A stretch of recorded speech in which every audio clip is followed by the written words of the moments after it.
Hello, everybody. Welcome to Coffee with Christy and Crew. Stop spinning, start winning, task management tips and tricks. Question one I want to throw out to the group is, one of the things people tell us is that it's really hard to keep track of all the things because we have multiple directions coming in at us. We've got Slack and email and text and your CRM and getting tagged in the CRM, and you might get a voicemail and all the different things.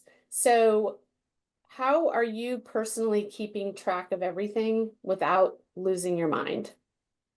And I'm just going to throw it out, coaches. You guys just jump in as you want to answer the question. I can speak to that. So, a lot of us have a lot of our hands in many different things, right? Several of us have like side businesses, side interests, side hustles that make us money, side hustles that cost us money, all of the things. And where do you put it all? You know, one of the common pieces of advice is it's a funnel and you funnel it all into like one place. And I'll tell you, that has never worked for me. It just doesn't, because I am context switching a lot. And so for me, I want what I need where I want it. So if I'm working in a side business, I want all of my stuff in my side business stuff. I don't want to see it in my personal Todoist, because that has like, take my cat to the vet. I don't need to make an ops manual for a charity work, right? So for me, it's very context based, and I use different programs for where I am. So like if I'm in real estate, I'm going to be doing Brivity. Like that's probably my number one go-to for real estate tasks and task management. But for my personal stuff, I'm going to put that in Todoist. Okay, so I'm going to jump in here before the next person answers and just tell you this is why this is not a class, because this is a mastermind and a round table. We're sitting at the kitchen table and you're going to hear lots of different answers to the same question. And as my dad used to say growing up, there's more than one way to skin a cat, right? So there's not just one right way. All of our brains are wired differently. We have different behavioral profiles. We have different thought processes. And so you're going to hear different things. And I want you, as you're listening on the call, A, join in the discussion, and B, think what works for me and does that pique my interest? That could work for me. Because I will tell you, I am the complete opposite of Elizabeth. And I funnel absolutely everything into, I call it the one source of truth. I have one place that I open up every morning, and going to the doctor is right next to transaction stuff, is right next to all different kinds of things. So I'm the opposite. All right, other coaches, let's hear your answers to that. How do you keep track of everything without losing your mind? Yeah, one of the notes I had written down was I read a book called Redeeming Your Time by Jordan Rayner a couple years ago. And that book was so instrumental for me because I feel like which is why a lot of us are probably on this call, right? We just don't have enough time for all the thing. And one of the things he said is that in life, oftentimes we're keeping tons of loops running in our head, and those loops aren't closed. And we're trying to remember, like, I need to get Easter eggs for my daughter's preschool class on Wednesday. Oh, and I need to copy the stuff from that meeting today, and blah, blah, blah. And our brain's not made to store information. It's made to process information. And that was so good for me to hear, because then I started saying, okay, what am I storing and where can I brain dump it? So Christy, I'm like you in that of like, I have a place to dump everything. And then I have time set aside where I can then process that and figure out where does it go? When can I actually do that item versus just trying to churn through the list of endless items that are coming my way. So you have a capture system and then a calendar system. I was actually thinking about that saying this morning, and you know me and all my analogies, like I always like to picture things. And I was picturing when I first started in real estate and everybody's office had metal file cabinets for storage. Like we don't do that anymore, but in the old days. And I was like, every time you would move the file cabinet, like the spring cleaning, you would find a bazillion things that fell down behind the file cabinet, or you'd pull the drawer and all the stuff would be behind the drawer. That's what happens with our head. we hit a ceiling where we can't keep all the things. And I hear a lot of newer operations people take a lot of pride in their memory, and memory is a great thing. Jess is like the memory queen on our team. And it also takes you to only a certain point where things start falling through the cracks. And so you've got to get that storage out of your head so you can keep using it as a processor. Love that analogy, Hannah. Okay, who else wants to chime in? So I process a lot more like Elizabeth does. And although I do it differently than Elizabeth does hers, because I don't mind everything commingling. As long my brain works more in the way that every specific thing needs to go somewhere, but it needs to go where it's most efficiently put.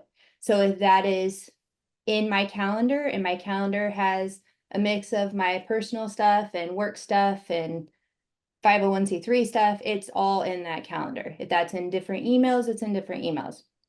But going back to the quote Hannah just said, I think something that's very important in how I process things, and I feel like we're getting a little bit more into that later, and how Elizabeth does as well, is it's very important that we aren't creating a whole bunch of extra systems that we are then having to remember to go check all the different systems, and we forget a system because it's not something we use. So making sure that that piece also isn't something is a open loop in our brain as we process through something that's not one funnel. So Hannah, you said you have certain times of the day that you kind of clear things. Jess, Elizabeth, how are you guys handling the things coming at me from 27 directions from multiple businesses? Reactive personality. Which is what you don't want to hear. You're killing my heart. I know, I'm really sorry. I will say that's one of the things that makes me who I am, obviously, is having a high sense of urgency about things. And when something, it's either right now or it's back burner. There's no like gray areas when it comes to the stuff I do.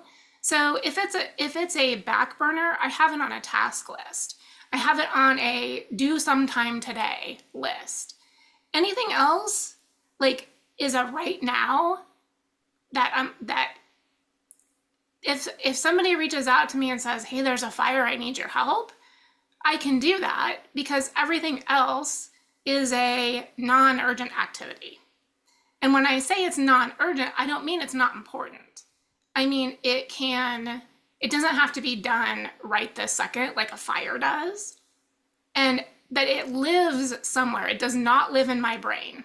Because so that's my question, is all those non-urgent things that are coming at you from multiple directions, are you in the moment of it coming in, transferring it to your task list? Or are you clearing it at the end of the day? What's that process? It's either a fire or it's not a fire. If it's a fire, I'm going to respond to it right then. But I'm making note of where did I leave off when I was already working on something. If I'm like in deep work and I get interrupted, I make a note and go, okay, come back to that. Now go do this. If it's not, but if it comes in and it's not a fire, I'm going to respond to the person, in essence, say, this is not a fire, by politely saying, like, hey, got your email, I'll look into it, I'll get back to you, right? So I'm essentially putting the fire out, the fire in my head. But then I'm setting that as a reminder to later go and do that thing, right? So I do put it in I'm going to tell you, it's prioritized in my head more than it is on paper, but it lives on paper. Like there's what I call fail safes, right? I snooze my email as a fail safe. If I don't get it done or no one's responded by 3:00 this afternoon, it pops back up in my email and I go, hey, how come no one responded to that? So I can reach out to them again. Nothing falls through the cracks because I have fail safes. Okay. All right, Brooke, anything you want to add on? Because you have we have Team Slack, you and I talk on Facebook Messenger, we have email coming in from clients, and you've got multiple emails you're handling.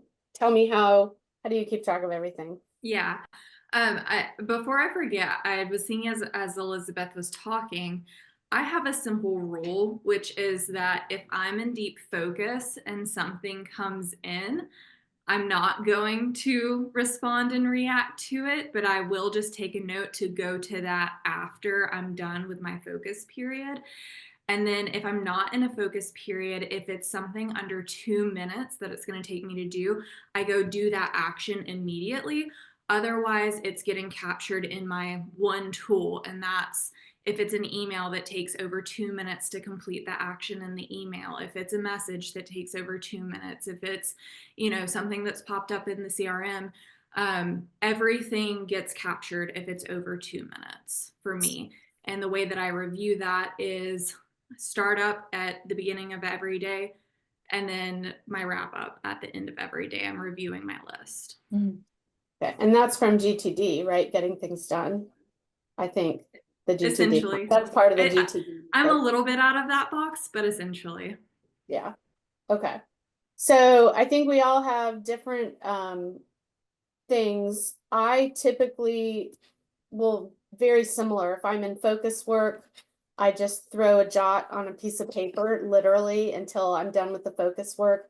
And then I clear everything. I take a couple of times a day, calendared, to clear, like 30 minutes before I leave. I check Facebook, because I've had so many times where I go back and I I never responded to that person. I get Facebook messages and like all the things. So I clear it out, meaning I look at each place. That's a task in my CRM to remind me, look at all the places, and then I capture it and assign it into the CRM as an activity. That's just my way. Christy, mine's very similar to that. Clearing it, putting it where it needs to be, and then capturing it or creating a fail safe, like Elizabeth said. But yeah, making sure I've gone through everything. During the day, little things that come up, if there's an expectation that I might get it done that day, I'm putting it on paper and then clearing, because it's easier for me to jot it down, and then I'm clearing it out at the end of the day. Okay, so let's talk. Oh, did you? Sorry, I was just going to add too about what you said about Facebook and clearing it out. I think there's two reasons we do that, right? One is so that we don't just completely forget about it in the busyness. And the second is so we don't keep looking at it over and over, which is a big thing. I know we had talked kind of prepping for this, like text messages, emails, and I've asked so many coaching clients, why do you feel like you have to have your inbox open all the time? And a lot of times it's our own thing that we've put on ourselves. And I'm notorious for that. Like I read a text in the middle of a meeting and I'm thinking about it and then I go read it again and I don't have time to respond. So it makes us so much more efficient when you and Jessica are doing that, right? To figure out when's your time to just process through all the things, all the different avenues, because we have to work in different avenues, especially when we're working in multiple businesses or with different groups, even personally. Yep, 100%. And don't keep your phone up. Turn it over or put it somewhere else during the focus time. So speaking of focus times, that was question 2. We hear a lot about busy. You guys are using different words: busy work and impact work, or focus time, deep thought, and task list, or 80-20. So we all have different ways that we kind of define 80-20 or explain what 80-20 is. So let's talk about that. Who wants to start with, like, how do you define 80-20 rule when you're a director of operations? Yeah, I would say it's, oh, sorry. Go ahead, Jessica. Okay. So my former coach was huge on having must, could, should lists. So when I think of the 80-20 rule, that's for tasks. I'm not talking about my job description as a whole, but for tasks and what I'm doing, I think through them more of a must, should, could. Musts are my 20%, 80% is the shoulds and the coulds. If I get to them or if I need, they don't have to be done. And that's kind of how we process everything on our team and our other businesses. Where is that must, should, could? And we've also found that when we have a whirlwind in our head of where we're supposed to, where are we supposed to do today? We have all this stuff coming in, we have projects and all this. Getting all that out of your head and into a must, could, should, and then processing tasks from there helps a lot. I like that. Okay. Who else has a different perspective or maybe same? Yeah, I was just thinking through like what's the thing that you do for your team that no one else can do it as well, that they vitally need you for? And then how do you protect that activity? So outside of the capture system, it runs correspondingly with my calendar. And Christy, years ago in coaching, you had me map out my ideal week and we color coded it. And so I can see very clearly, like, this is a time block that people be like, Hannah, your calendar is so full, I can't schedule a meeting with you. And I'm like, darn it, I'm sorry, you'll have to come on the next week.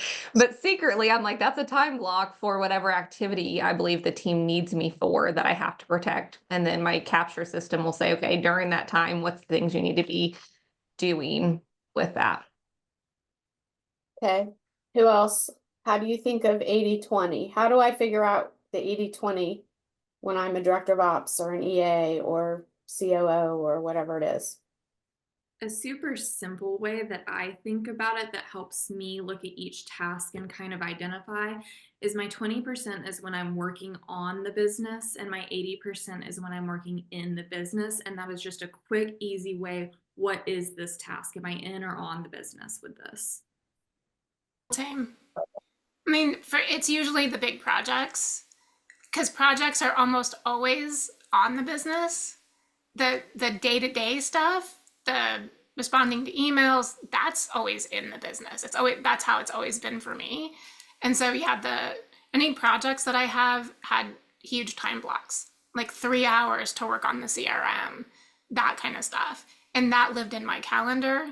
Anything else, like here's an hour to check email, here's an hour to, go through all these event registrations. That was separate. Now, I'll say I think back when I first started, for example, I was just the EA, transaction manager, marketing man. I was all the things to 2 agents before we grew our team to 15 people. So your 80-20 is going to change. When you are doing transactions for your team, that may be the biggest part of your 20%. So agree that you're time blocking that on your calendar, right? You may have 2 or 3 times a day where you have multiple hours of transaction management blocked. So that may not be projects, so to speak, but that's that kind of goes along, Hannah, with what you were saying, like what were you hired as your primary role? How do you measure? Another question is, how do I measure success in my role? That's your big thing that you want to be winning at. Okay. I wrote down Eisenhower matrix. Did coaches give real examples? Did anybody have anything they wanted to share on that?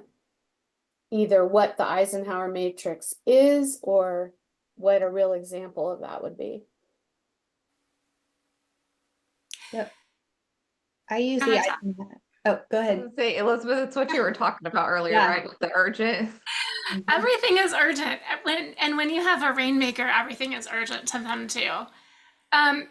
Look, when you're a solo EA, your Rainmaker's urgency is your urgency. That's just how it is.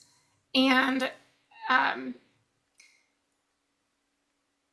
unless it's caveated with something. So when I first started with my Rainmaker, I would ask him, what is he would say, okay, I need this thing, whatever it is, a listing packet.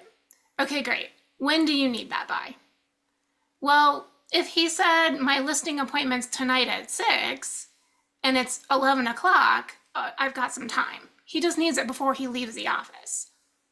If it was next week, I'm not working on it till next week because 50-50, that listing appointment's going to cancel anyway. That's just reality, right? So I think too many times we say urgent and important, and we always put urgent first when it comes from our Rainmaker. And that's okay, as long as you know your Rainmaker's quirks. When they say, I need this right away, do they really need it right away, or is it a later thing? And And I'm always the one defining the urgency. I once interviewed as a kind of a second interview for a Rainmaker who was interviewing for an EA. And I sat down with her and said, how do you prioritize your tasks? And she said, well, it's first in, first out. And I was like, she's not going to last long. Because we just know that's not how it works. That's how it should seem to work. That's how it works in other industries. Like maybe that's a fast food industry, but that's not how we operate. So I do think we have some. Oh, sorry. Go ahead, Elizabeth. No, I think there is a certain. You have to understand the context and the complexity of what's being asked, and then decide for yourself whether it is urgent and how important is it. You have some really good clarifying questions around that. Can you share those? Elizabeth I was listening to Elizabeth, she kind of hinted at a lot of them, which is asking, what is the project? What are all the details? What is the actual deadline? When do you need it by? Paint it done for me. What does done look like? And using that to kind of help you when you get that incoming information to not just be so reactive to it, but to, is this urgent and important? Like, is it a client contract deadline that's due today and people are going to lose money or a house if this doesn't happen? That's a do it now. If it's, important, but not necessarily urgent, like, hey, we've got problems in our transaction system. It's not, nobody's really noticing anything, but we've got to go look at it and fix it. Then that's a schedule it for later. I don't have to go into the system and do that right now. Okay, good. I'll throw in another perspective from things not coming from a Rainmaker team leader. So as a amazing ops person, high level DO, especially if you're working in an office, I'm sure everybody has gotten that person who's like, hey, can I pick your brain for 5 minutes? Hey, can you help me with this? I became very, very good at kind of delegating it back to them. Hey, I'm really busy right now, but I'm available after 3 if you want to call me back. Hey, I'm busy this week, but if you want to check with me next week and set an appointment. It does a couple things. One, maybe in the meantime, they go research on their own and figure it out. You're still being helpful. You're just putting it in your time and energy that you have available. And half the time they won't come back to you. So maybe it was a whim and they didn't want to take the time to look up the annotated contract and what they really needed to write. And it was just easier to ask you because operations people often become Google for so many people. So to me, that's another version of delegating things that get put on your plate that maybe aren't necessarily yours, but you still want to be helpful. That's good. That's really good. Thank Christy too on that when we're talking about Rainmakers, because I think that will probably apply to a lot of the people listening. If you can become their capture system, right? You already are, like they're already using you for that, but how can you help them prioritize? So whether it's like Traction has a level 10 meeting where you have your issues list. For a long time, I just had a big old spreadsheet of projects and we would go through and say, okay, what are the top ones? So helping them also see it all versus just doing the thing, I think is good for them, right? And good for us so that we can actually survive and not be drowning in doing 100 different projects, but helping them and saying, hey, great, is that okay if I put it on my agenda for our one-on-one and we'll talk through all the things? Oftentimes, just like Jessica said, with other people, those things will fade out in 48 hours. Or if it's really important, you'll have time to actually talk about it when they're not interrupting you in the middle of whatever your current work is.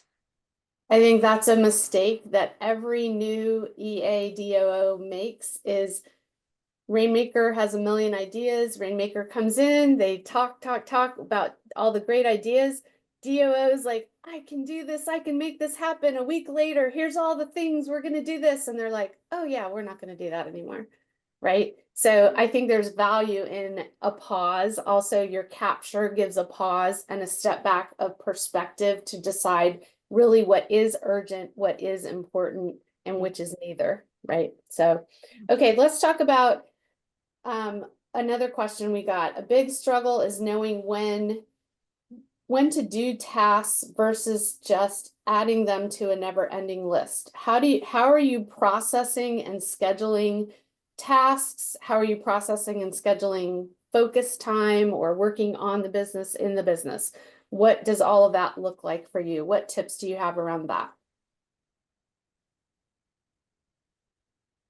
Brooke, I liked what you said about the 2 minutes.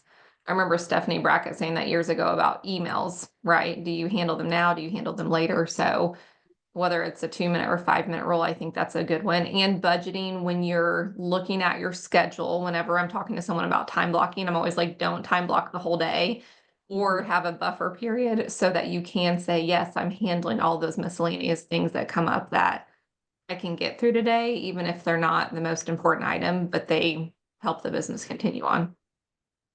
Yeah. So I have on my notes of 5 minutes, not 2 minutes, but it's the same concept. And with automation, I schedule a lot of things. So maybe I need to have a discussion with Christy on a new coaching client. I may be thinking about that right now. I need to send her an email about it, but I'm not ready for her to respond back to me and us have the full email conversation.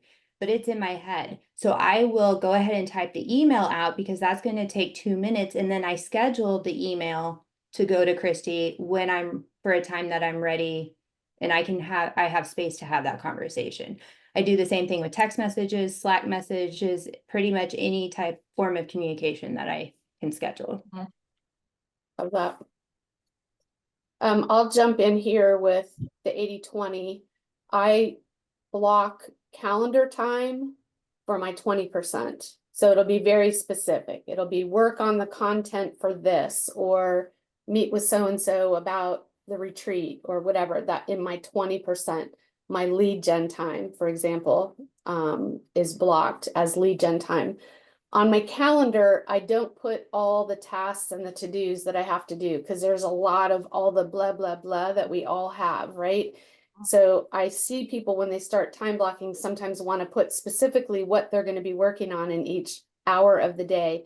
I just block 80% time on the calendar. And then when I go to my 80%, I go into my task manager and I work from that task list as much as I can during that time. That's just what works for me. Yeah. I'd add on to that. Sorry, Jess, go ahead. No, go ahead. I was gonna say I'd add on to that 80%. Sometimes when people are like having the giant chunks of time is a little bit too loosey-goosey for people that are new at it. So with things like 80% time, I'll sometimes tell people who are new to time blocking, think about like your different hats that fall under your 80%. So is there a time that you need to be transaction coordinator? Is there a time you need to be listing manager? Is there a time you need to be event planner? Is there a time you need to be admin? Maybe those are some smaller chunks if you're getting started that you can kind of take your tasks and batch your like tasks into those 80% hats on your calendar. Good. Okay, so I'm going to preface what I'm about to say by saying you probably shouldn't do this. Why is there so much of that? Yeah, I cannot. I have learned over 13, 14 years of real estate and building a business, I cannot schedule my 20%. My 20% is stuff that I deeply enjoy. And the hippie free loving side of me cannot turn that into a task. So if I have that on my calendar, even as a time block that just says 20% or project time, for some reason to me, it turns into a task. So this is a mental thing for me, but I know on Wednesday afternoons from 1 to 4, nothing goes into that time spot.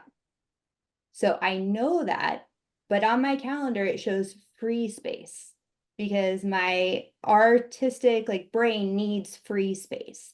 And it took me until about 3 years to figure out that's what was corrupting my 20% is because when I went into that time block, it was stifling my creative mode. So you will see blank spots on my calendar that are actually mentally time blocked for me. And I don't put anything in those spots. Oh, I I love love that. that. I do a similar thing on Fridays, but it's a combination of 20% and just white space. I think every white space is super important. Thinking time, planning time.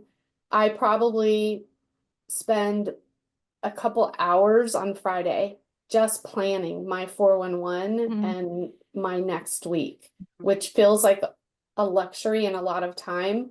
But if what I find is we feel like we don't have enough time when we're using our time to figure out what we should be doing in the moment. If we plan ahead, we can go right into whatever the thing is that we want to be doing. It's much more intentional. It's proactive versus reactive. Caveat, flex, we always have to flex, right? As ops people. So the more you can plan ahead, the more flexible you can be in the long run. But Fridays is my kind of white space. Now, everybody may not, if you're in transactions, you may not have a whole day that you can make for white space, but you may have an hour that you can make for white space and start with an hour and then grow that. Brooke, you have also, I like your zones that you do. Yeah, the idea of energy zones which is just understanding where your natural energy levels are. Everyone's different. Like my green zone is first thing in the morning to right after lunch. Allie, who I teach the academy with, her green zone is like 12 o'clock in the morning, and I'm getting emails about the academy. So it's specific to the person, but it's just understanding. You have green, which is this is when I'm super clear and I have a ton of focus and I can just knock through my project in an hour and a half and get it all done. Then you have your yellow zone, and that's like, okay, I'm not at my peak, but I'm still pretty good. I'm going, I can still do some things. That's ideal for things that are typically fall in your 80% work. You're on the business. I mean, you're in the business work. And then your red zone is really like, hey, I need to take a break. Hey, I've hit a wall. Hey, I'm just organizing the documents in these files, or clearing out my email inbox. But the important thing is not wasting your green zone time on the yellow or red zone activities, and also not trying to do green zone activities in the yellow or red zone, because you'll just keep hitting walls and it'll take you 4 times as long to get done what you could have gotten done in an hour in your Oh my God, how many of us have done that, right? You sit down at 3 o'clock in the afternoon to look at the P&L or to build a spreadsheet, and like an hour later, you guys laugh at me. I told you on our last team meeting, I'm trying to build a workflow for something that we're working on, and I've literally started and stopped 6 times on the spreadsheet, and it's because I wasn't in my green zone when I was working on it. So I love that concept. Okay, I want to get to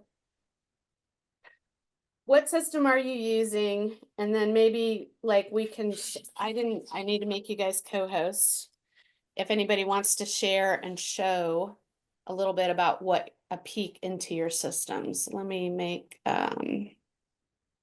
you guys, Hannah, do you want to go for, Hannah, which one are you doing? Todoist?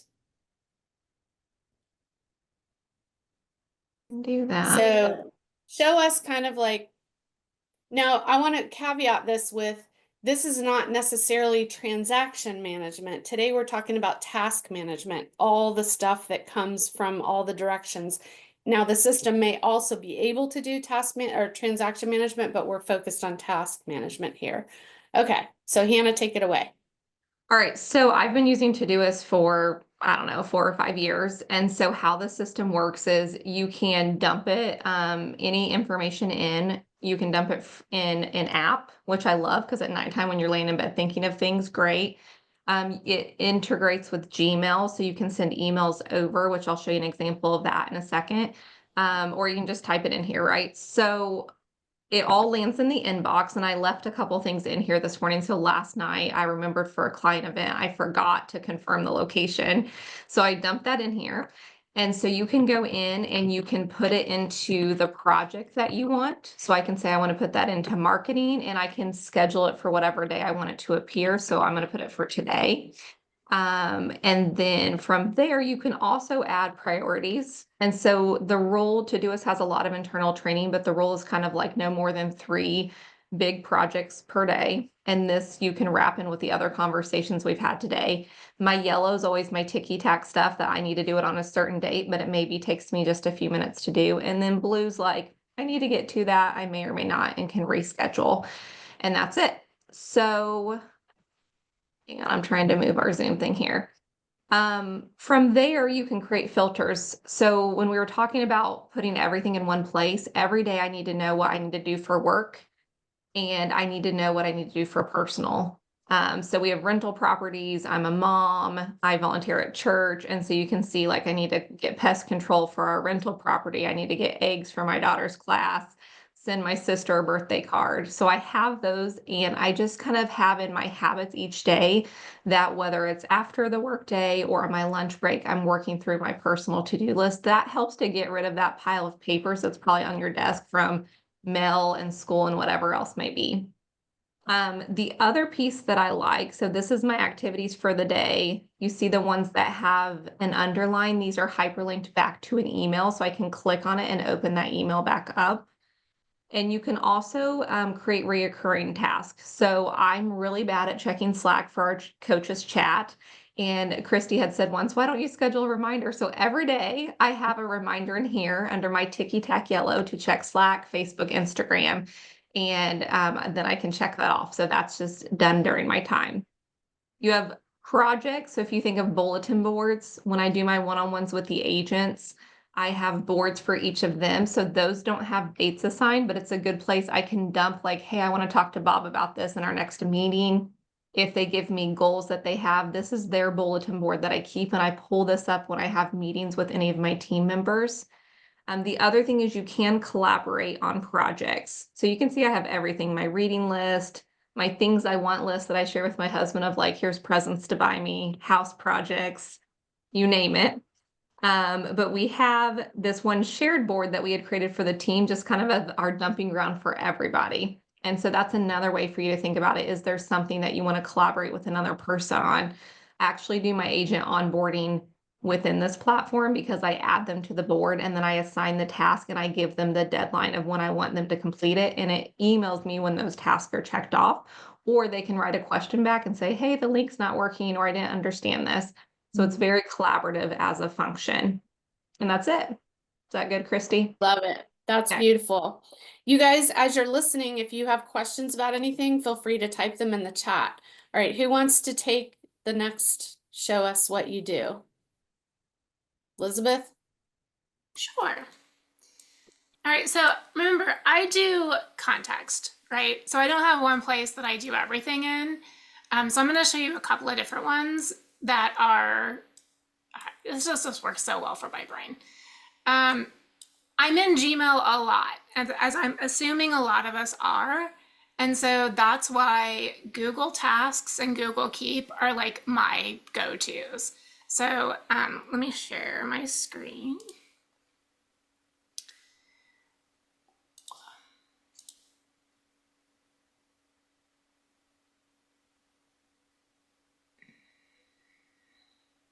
Let's try this one. Okay. So I'm just in my drafts in my personal email, so you can't see any of my personal stuff.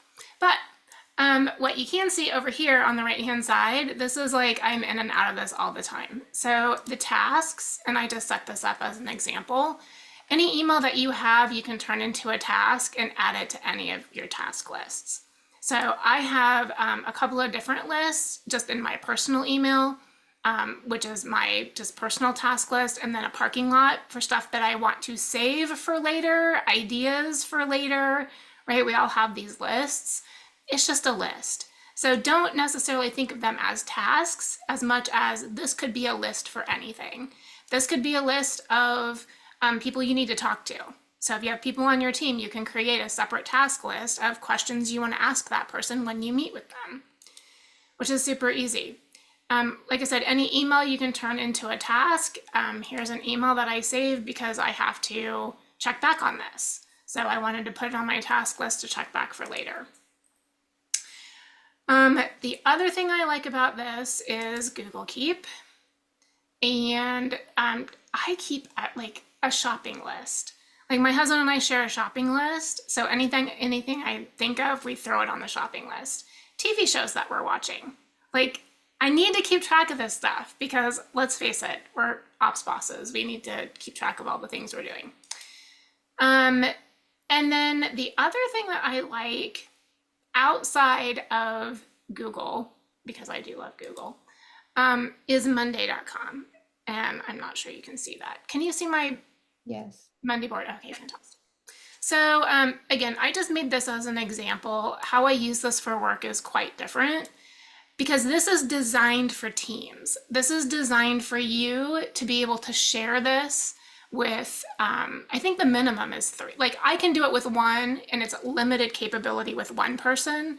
With 3 people, the automations get supercharged. Mm-hmm. So if you're gonna do this with a team, it works way better. I have used this from everything from event registrations to coordinating events, so I could tell each office how many people they had registered and if they'd reached out to them. I can use it as a CRM, although it's not a great CRM and I don't recommend you doing that. The cool thing about this though is I just made this as an example. It's a lot like an Excel spreadsheet or a Google sheet with a little bit of cool stuff added on, right? So it's a lot like Todoist as well, where you have these, what you're gonna do, who's gonna do it, what status it's on, and when is it due. So I can say working on it, stuck, done. On a team, other people can see this, which I love too, or you can make it completely private and only you can see it. There are embedded tasks. So I need to switch banks, which is an overarching thing, but I have a checklist of things that I need to do in here as well. And then when they're done, I just stick them in the done pile, right? So I can see, okay, what did I get done with it this week? And what do I have coming up next week, which is what I love my work for. This tells me exactly what I have to do today. These are things that are overdue. Hey, I don't have any overdue, but these are due today, and I can tell today what I still have left to do, or I can see what I have coming up this week or next week, or things that don't have a date scheduled. I freaking love this for project management. This can get so big with so many layers to it, but when I come here to my work, I only see what I have to do today. And if I don't want to do it today, guess what? There's always tomorrow. Elizabeth, you crack me up. That's awesome. Right? It makes it easy. Okay, perfect. All right, I'm gonna share Brivity real quick. If I can find it on here, is that it? I think that's it. Are you guys seeing Brivity? It's loading right now. It's there. Yes. Okay. All right, so Brivity, I think the one drawback is you don't want to pay all the money for Brivity just for task management. And what I like it for is I started back in the day as the transaction manager and manager of all things. I wanted everything to feed in one place. I didn't want to look in one system for transaction management and one for my marketing and one for everything else. So I have everything that feeds in. This is what it looks like on a daily basis. I can sort by priority. So you see here, I have all these up here at top are ones. I use a similar system to, I think it was Hannah, where you had priority 1, 2, and 3. You can use 9 levels of priority, but that's way too much for my little brain. So I have 3 priorities. 1 means I can't leave the office until it's done today. 5 means I'd really like to get it done today, but I can bump it till tomorrow. And 9 is like, it'd be nice to get it done. Like that's a lot of 80% stuff, or stuff that might become a 1 tomorrow. So I can come in, I can sort by alphabetical. So example, Jerica. I have 2 Jerica tasks on here. I happen to see Jerica, or we have a call today. I have all the things I need to talk to her about there. I can batch tasks because I can sort by alphabet. I tend to mark mine with, okay, I need to do all these marketing tasks. I'm going to do it when my brain is in marketing mode, do all those things. Over here, I literally throw everything in here. You see, I have to make reservations for hotel for my homecoming. Over here, you'll see recurring tasks. I tend to forget a lot of things. So I literally still have to remind myself, check our social media calendar every single day to remember, is there something that I need to post today?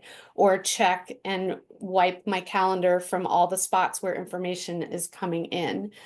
Again, I can look at one thing I like in terms of teams is I can change this. You see, I have in here Brooke and me, and actually Elizabeth went from when you were testing it, and Sheila. So if I'm on a team right now, I can go in here. Sheila's not on our call right now, and go, oh, how's Sheila doing with her tasks today? Does she need help? She still has these tasks, and maybe she needs help. Or I can look at Brooks, and I'm betting Brooks probably doesn't have anything much on it. I'm done with my Right? 80%.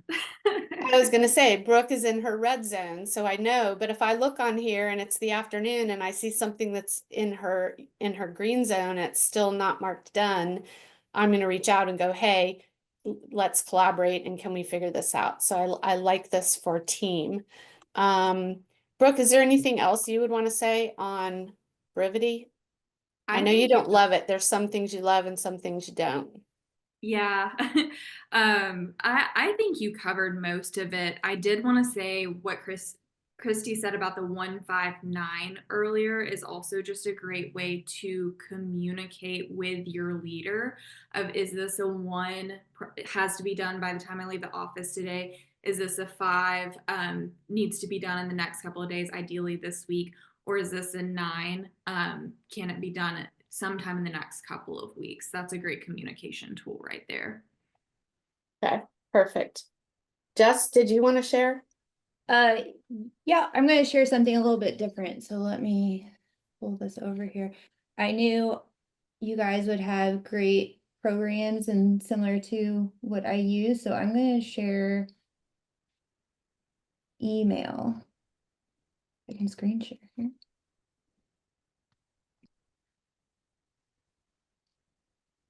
Okay, are you seeing? Yep. Wait, are you Yep. seeing my email? Yep. Seeing your email. Okay, fantastic. Okay, so we inbox to zero, or I inbox to zero a couple times a day. And want to share this, it's not as much the task management piece of it, like you guys are looking at the overarching, but we get so lost in our email on a daily basis that I wanted to run through this little piece of something that helps me a lot. And I just went through my trash and pulled out some of these to use for example, so they're here. But we use side inboxes, and when I say we, Ellie, who is our executive assistant, she actually goes through this and does this for me in the morning. So if you work with a Rainmaker that you're in charge of their email, this is a really helpful way of prioritizing some of their stuff so they can look in specific boxes if their brain works that way. So anyways, we create these categories on the side, and we also know we have all those emails that you need to unsubscribe to because they just fill up your email, but you don't want to do it right that second. So we throw them down in this unsubscribe. But I can go through here and let's say I need to look at this again. I can just label it as, let's say, action because it needs an action, and I move on. And there's shortcuts for all of these. I want to review this and read this later, but I don't need it right now. I just label it as review and move to the next. This one, let's say I don't need it, so I delete it. There are shortcuts on the keyboard for this as well.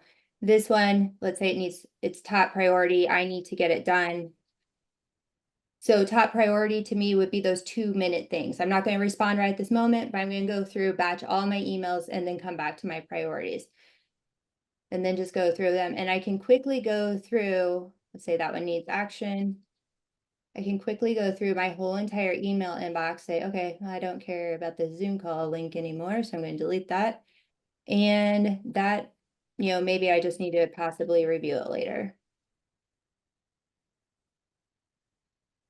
And then I can go back, and once I go through all of these, they're over here in my priority and review and action, and I look specifically through those at different times. I know these just sometime this week, I should probably clear them out. Action probably needs to be done today. Priority are those 2 to 5 minute things I can do right away. It keeps this clear, and it keeps it from being overwhelming. What do I need to work on right this moment? Going from that, what Elizabeth said of working from, first in, first out, I work from priority level in that instead. So that moves my emails through a lot faster than I used to be going through them. I love that, because the mistake I see a lot of people make is they let their email become their to-do list of what's in, and dictate. So other people's priorities become your priorities rather than you choosing what's most important to be working on. Okay, so let's tie it up. We just have a couple minutes left. I'm going to throw out 3 questions. Answer all or one, or whichever one you want to answer. If you had one basic tip that changed the game for you, what would it be? Or if someone is in complete overwhelm, what's the first step they should take? And then what's an advanced next level tip that would take your task management from good to great? Feel free to answer either or both. Okay, ready, go. All right, here's a quick tip. For those of you who like to leave your email inbox open in a tab, I used to leave my tabs all the way open, and it would, anytime you get an email, there's a number in your tab. If you right click on the tab and choose the word pin from the drop down list, it makes it to just a tiny little icon and you can't see the number anymore. So unless you specifically click on the tab to open it, you can't see that you have emails in there.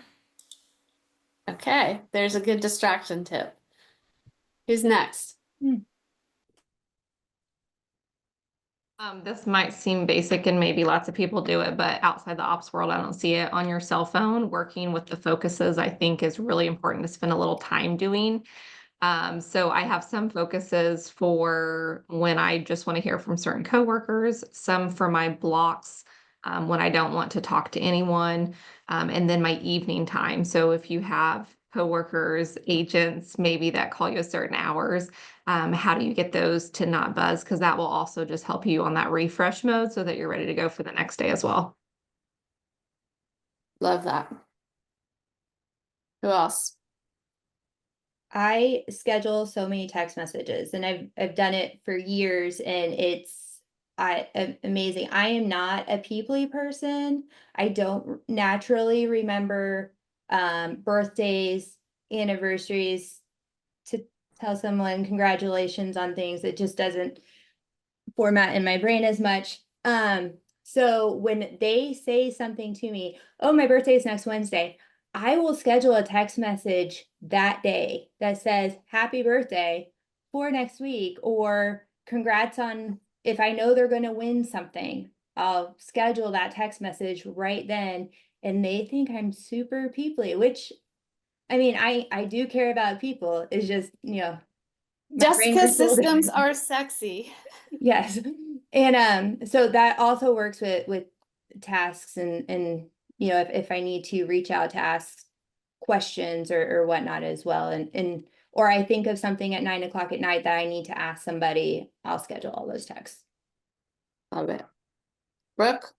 Yeah, I like the question. If someone feels completely overwhelmed, what's the first step? I would say, one, pick your tool. Like, that is your very next step. If you don't already have a tool, pick the tool you're going to stick to. And then the second part to that is just schedule 30 minutes for yourself to brain dump everything into that tool. Go through all the messages, all the emails, all the calendars, all the things piled up on your desk, and just dump it all in. Like, the super simple but 2 quick steps to get started when you're in overwhelm.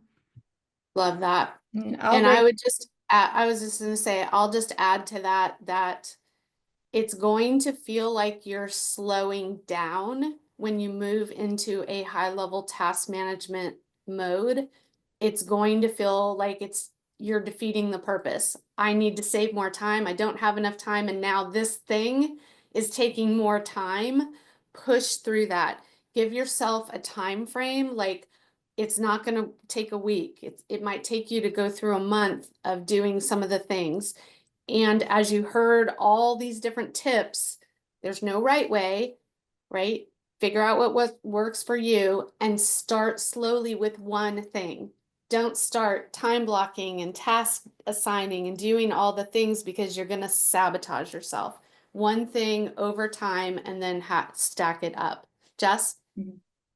Oh, I was just gonna add to Brooks, if you're even too overwhelmed to put it into a system, grab a sheet of paper, 3 columns, must, could, shoulds, and just get brain dump like Brooke said, put it all in there, and then just work on that first column. Like if you are that overwhelmed, which we all get, I still do grab my sheet and do that. Start there and just get the items out of your head.